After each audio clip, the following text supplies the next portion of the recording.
Okay, so guys, the first ever Lion Whisperer podcast is in the can. It is done and dusted, and it's ready for you guys to watch.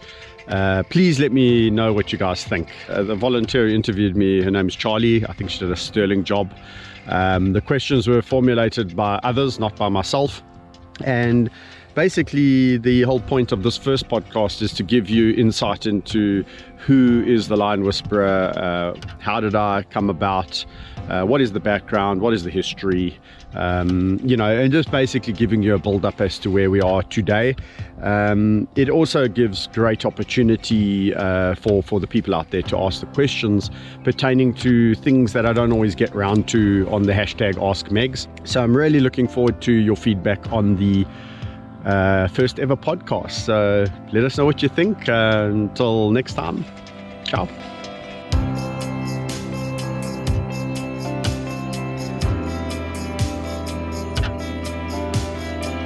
This all began with Tao and Napoleon.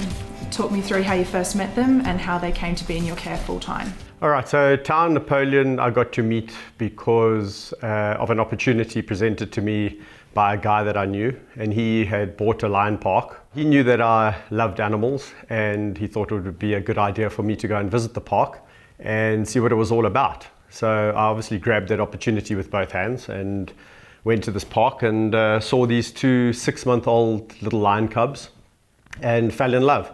Most people have an experience like that and then move on with their lives. The meeting with them had a profound effect, and when I was then later asked how was my experience at the park, I said no, it was amazing, and I would I'd basically give up my life to be there and be around those animals all the time. He offered for me to go there whenever I wanted, and I don't think that he quite realized what he was saying, because I visited those lion cubs every day for the next 8 months. And I mean every day. From Monday through to Sunday, I made a plan. I worked quite far away from there, but I made a plan midday to get into my car, mid-morning, get into my car, drive all the way to the park, spend the rest of the day with them, get into my car, come back, shower, do clients in the evening, and basically repeat. And after about 8 months, he said to me, look, I can see you spending so much time. He doesn't feel right about it, and he then offered me employment. So, yeah. In a few words, how would you describe what you do? Every day is so different. I don't actually have a scheduled routine. There's certain things that I know that I've got to get done in a week, and then there's always something that comes along and knocks you off your feet. Filming videos like this so that we could reach greater audiences. And doing interviews, having film crews over, creating our own content, educating the volunteers, working on the foundation and all the things surrounding that, making sure that the animals are happy and that they're cared for, and that is in itself a full-time job. What made you decide to work with animals? Yeah, I don't think you ever decide to work with animals. I think animals kind of become a part of you, and they would have always been a part of my life, to be honest. I started working with birds when I was very young, and the opportunity arose because around the suburbs that I lived, there was always baby birds being blown out of trees, and there was a perfect opportunity to try my hand at raising them. And so I was smitten. I was really enamored with the wildlife that we even have in our suburban back gardens. What did you want to do when you were a little boy? When I was a little boy, I always thought that I was going to tick all the boxes and become a vet. And so that, growing up, it was a logical progression. I wanted to help animals. I loved raising baby birds and especially the ones that were injured. I think there was something really satisfying about seeing a bird that's been caught by a domestic cat, and you kind of prise the cat's jaws open, get the bird and then heal it and let it go. So I thought that would be my calling, but it didn't quite work out that way. You've been described as a self-taught behaviourist. How did you first become interested in animal behaviour and psychology? People have described me as a self-taught animal behaviourist. I just kind of work with lions and other large carnivores and animals in general. I think it's somebody said to me, would you, how did the whole lion thing come about? And really, I, as you all now know, I kind of fell into it. It wasn't through a progression, because it's just about getting to know the animals. You cannot read it in a book. So there's no book that's written on how to behave around lions. And I certainly would have loved to have read that book. It was always a bit of a trial and error kind of thing. I think when you first meet, when I first met my first two lions, Tao and Napoleon, I had all these preconceived ideas as to how a lion should be and behave. And time again, I was wrong. And everything I did, and people would all around me say, no, you can't do that. And no, you can't do this. And I was always thinking, well, they don't do that to each other. So if I was truly accepted in and amongst them, why wouldn't I be able to do X, Y, and Z? And so slowly but surely, I think also when you're young, I must just say this, because as you get older, you do become a little bit more cautious and reserved. Perhaps if I was my age now and I had the opportunity to go, to kind of rewind the clock, but I was at that age, I perhaps wouldn't be the guy that I am today. So I think everything's about timing.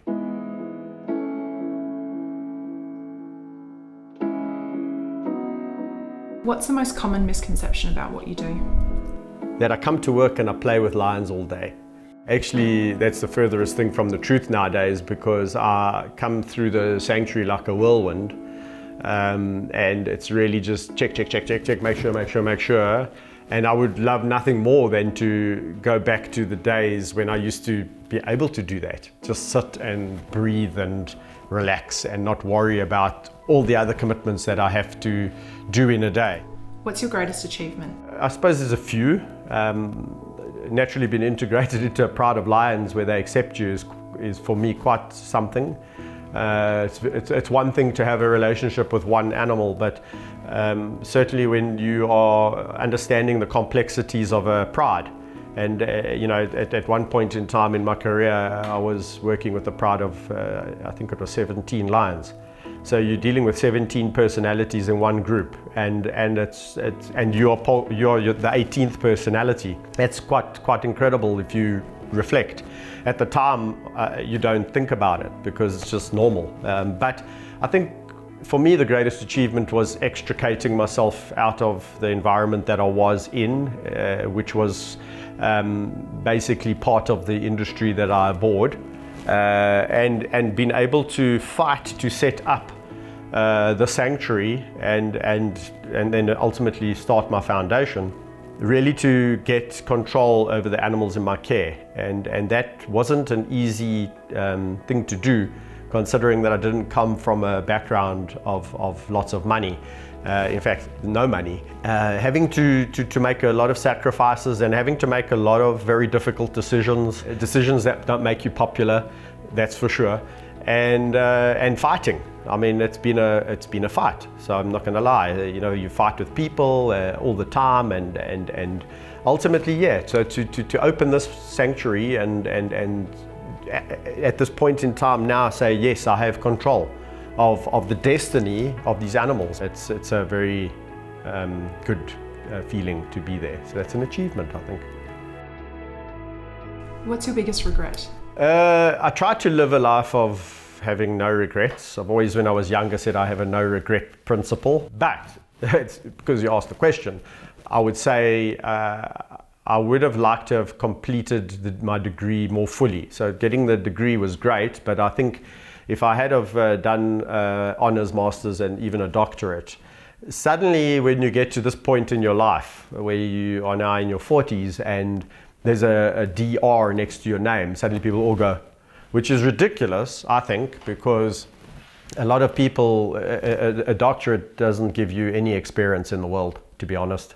Just means you studied, you did your masters, you did you had a thesis which was followed through with and approved. and therefore you became a doctor of the degree that you did.